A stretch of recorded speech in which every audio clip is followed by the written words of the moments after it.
Hello everybody. Today's review is going to be of a show called Shadow and Bone, which I gave a 7 out of 10 to, but we will go over the casting list first before I get too much into the actual storyline and all of that good stuff, because this was a pretty large cast. Now they did have 2 seasons and they ended on quite a cliffhanger, so it would be cool to see a third season, but I don't think we'll ever get that now with this show being, I think, 4 years out of the last season being filmed. So yeah, it would be cool, but I mean, at least they left it on like a reasonable cliffhanger, so you kind of know like where the story could potentially go, which I do like that. At least they didn't leave it on a cliffhanger where you're like, okay, what's going to happen next, sort of thing. You kind of have a sense of where the story could go. So we had Jesse Mee Lee as Alina Starkov, Ben Barnes as General Kerrigan, who also was the one who played the villain in The Punisher, and this guy just has a rough time as a villain, I'll give him that. Archie Renault, who played Malin Ortsev. Freddie Carter, who played Kaz Brecker. Amita Suman, who played Inish Gata. Kit Young, who played Jesper Jesper Faney. Danielle Callaghan, who played Nina Zenek. Daisy Heed, who played Jenya Safin. Callahan Skogman, who played Matthias Helver. Zoe Wanamaker, who played Bagra. Dean Lennox Kelly, who played Pekka Rollins. Patrick Gibson, who played Nicholas Lentsov. Oh my god, some of these names are hard to pronounce. Jack Wolf, who played Wyland Hendricks. Yes. Luca Pasqualino, who played David Kostic. And Sujaya Dasgupta, who played Zoya. So again, long cast list, and I'm sorry if I'm mispronouncing any of those names. But again, some of them were hard to pronounce, the real names, and even the names in the show. So forgive me for that. But anyhow, this show starts off with this little kind of snippet into the world of this place called Ravka. So it's divided by West Ravka and East Ravka now. Of course, it wasn't always that way. It wasn't until the Black Heretic was able to create this place called the Fold that divided East and West, and then of course started this huge war between the two places and a whole bunch of other smaller wars on either side of this place called the Fold. So there was a lot going on in this story, and of course there were obviously various different storylines throughout, like the Crows that were run by oh my god, where was he? That was run by Kaz Brecker. Obviously we had that storyline, and then of course a storyline with Alina and Alina and Malian. Jesus. I think she just called him Mal throughout most of the show anyway, but we find out that he is the missing piece to this whole story by the end of the second season, because they call him the Firebird. So she is Grecian, which is, I guess, like, yeah, I guess it was like the Ravkans and the Grecians, from what I grasped anyway throughout most of the show, and the Grecians had certain powers. I don't really know if the Ravkans had like any real power, and then there was obviously I can't think of what Matthias was, but I don't know whether he was either Grecian or Ravkan. I think he was something else, like further north. And so the Grecians, which was Alina, was also a Grecian, and she was also known as the Sun Summoner. So she was a fairly strong Grecian at that, and probably the most powerful one. And throughout most of this, it seemed like both sides of Ravka were trying to find this like savior in order to destroy the Fold and bring things together. Now, in the beginning, it looked like that, but of course, that's clearly not what the general wanted. Kerrigan did not want that at all, of course, because we find out that he's the one that is the black heretic, and he's the one that created the Fold because of what happened to him in his past. And then he just used his power to create this awful place called the Fold. And I guess the people that got sucked up by the Fold ended up turning into these like horrendous creatures. And then, of course, he's not able to even control them by the end of the show, and he's slowly dying because of how much damage he's doing to himself by applying these amplifiers into himself. So there's the stag, there was the firebird, and then there was some other sort of like water type creature almost. And it was interesting to see like the different storylines kind of, form and then connect by the end of the show. But also at the same time, it kind of felt like it was two different shows, and you kind of had to pick which like storyline was your favorite. I think I enjoyed the, what am I looking for here? Like the fantasy aspect of the show, but I also enjoyed like just the realism in the whole Crow story, like between Brecker and oh my god, why can't I think of his name? And Pekka Rollins.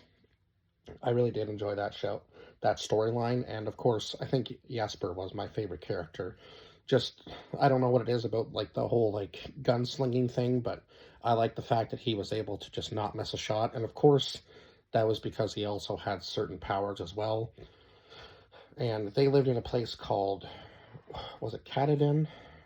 Catahan? I can't think of like how to pronounce it properly. I thought it was Catagan, but I think it was actually Catahan.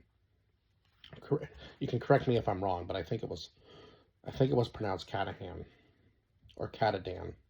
One of those two. So forgive me if I'm butchering the name of the place that they lived, but yeah, they kept returning there, and obviously they were fighting for, the power between him and Rollins, right? And eventually he's able to win and get Rollins to go to the same prison that Matthias is in. And of course, Nina, I think it was Nina, right? Maybe she's on the first page here. Yeah, it was Nina that fell in love with Matthias, and of course he thought that she was using her powers against him to try to, make him fall in love. And it ended up being the same for Mal at the end too. It was just really weird that he, throughout this entire show, they kind of made it like a slow burn for the fact that him and Alina were going to fall in love. And then, of course, she was trying to become like queen as well. So she had Nikolai, obviously, who she was going to marry. And then, of course, Mal seemed to be okay with that, which seems kind of weird after, it took them the whole first season and 2 episodes before they finally, told each other how they felt. And I was like, okay, we knew these two characters were supposed to be together, and it just took a lot longer than it should have for them to finally, kiss. I was like, oh my god, just can we get this scene over with? Because then it's gonna, if you wait till the very end of the show, it would just seem cheesy, right? And it was kind of the same between Brecker and his, like, I guess you could say she was almost like the main sidekick. Where is her name? Oh my god. Yeah, Inej seemed like his sidekick. And then as the story progressed, you could tell that there was like a bond between them and they loved each other, but they were both kind of too stubborn to admit it until the very end of the show. But I'm glad that they didn't kiss, because that would have been pretty awkward just with the way those two characters were, because they were very like, I don't know, they were very closed off people, and just their profession they were in, I think they were afraid of losing one another sort of thing, so they didn't really want to get too close. Even though the love connection was there, it just didn't make sense for them to actually act upon it, I guess is what I'm trying to say here. But yeah, the second season far exceeded the first, I will say that. Like with Nikolai coming in, his like inventions, like the flying ship and so on and so forth. I thought that was kind of like, it reminded me of, oh my god, why can't I think of it? Mortal Engines, with like the moving cities and the cities that eat the other cities. There was a lot of like stuff like that in those books, so it was kind of cool to see those inventions come to life. in the second season, and I think the second season was just far better than the first. Now, the first seemed like a lot of introduction, obviously, into characters, and the stories kind of slowly connecting, and then all of them coming together at the end for this big, huge final battle, which I will say the choreography for that final battle was a little sloppy. Like, all of the other fight sequences seemed to be choreographed well, and then when it came to the final battle, it seemed like there was a little bit of like sloppiness in it, and maybe there was just some poor decisions made in the final battle for like directorial wise. I'm not really sure. But yeah, there was just some stuff that seemed to be missing. But then when they went to the one-on-one battles, it was almost like they choreographed it good again, and maybe that was the point, was to make the certain characters when they were having their own fights more engaging than just when it was like a full out war, I suppose. Maybe that was the sense of that, but it seems like you would want to take away from any of the fight sequences in this show because they were few and far between, and the good ones, I would say, was when uh, Brecker went to the kind of like the downtown Scummymore area of Catadan, and he was fighting to take over basically the same guys that Pekka had paid off. So now he was fighting, and that fight sequence was really good.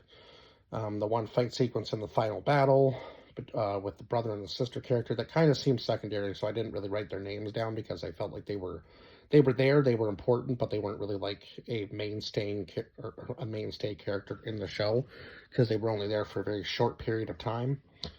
They weren't really in that many episodes, so I wouldn't really count them as like a main character, right? But they had some pretty good fight sequences when they were, one-on-one.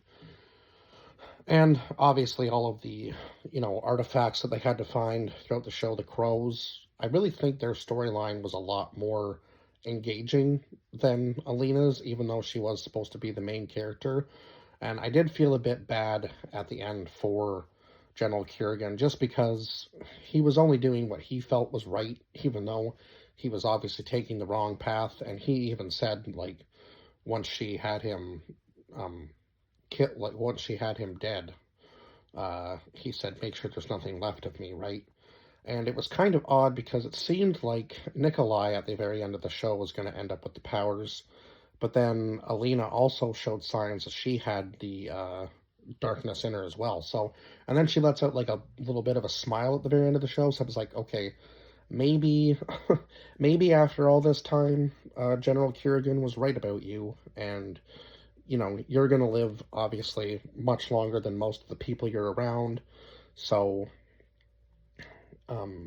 again, she's eventually just going to turn just as dark as he did, right? Because she's going to have so much heartache and pain throughout her lifetime because she's living so long that eventually she'll just turn dark, which is, I think, basically what he was trying to say, which is why I don't think he wanted her to kill him, right? Because he said, without darkness, there is no light. So if he's not there to kind of take on like the hatred and so on and so forth, she'll eventually just kind of develop those same powers and the same hatred and that kind of thing. And I think now Mal can't, like, now that he's lost his powers because he's died and she was able to take them to destroy the Fold, I think that was maybe her consequence for bringing him back from the dead.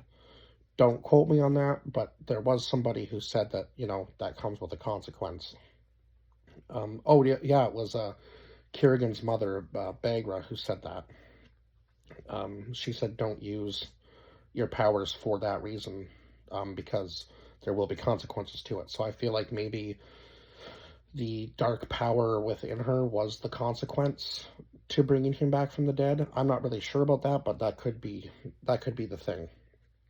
But yes, the action sequences were great in this show, minus the final battle. Some of that was a little sloppy. Again, I will say that. But overall, the storyline was good. I did enjoy the story, and it was good enough to get a 7 out of 10. Would I go back and watch the show again? Just because I rated it mid, I probably, I might go back and watch it once, because I feel like there's maybe some stuff you could miss. Um, and a lot of the powers weren't necessarily really explained. Like the Heartrender power that Nina had, I feel like it could shut your body down or potentially heal you, kind of in a sense. We saw that at the very end with the Heartrender that comes in when Nikolai and Alina are getting married, and she's just able to kill everybody except for the other ones who have the powers, right? Um, and that was kind of scary to see how powerful that Heartrender was. And then Alina, is able to kill her with the dark powers. So very interesting. Not really sure where they would have taken it if they had have done a third season, but it would have been interesting to see um, Alina's kind of downward spiral. Maybe potentially that could be where they would have taken it. I'm not sure. That's just a guess, but I feel like that's probably where it would have went. But I guess we'll never know. Anyway, I feel like that's pretty much all I can say about this show. Um, I don't really know what else there is to say. Um, yeah, I guess that was pretty much the two main storylines was the Crows and Alina's, and I think I've pretty much covered everything I can. Um, I don't think there's anything I'm forgetting, so I will just leave it at that, and I will see you guys in the next review. Bye bye for now.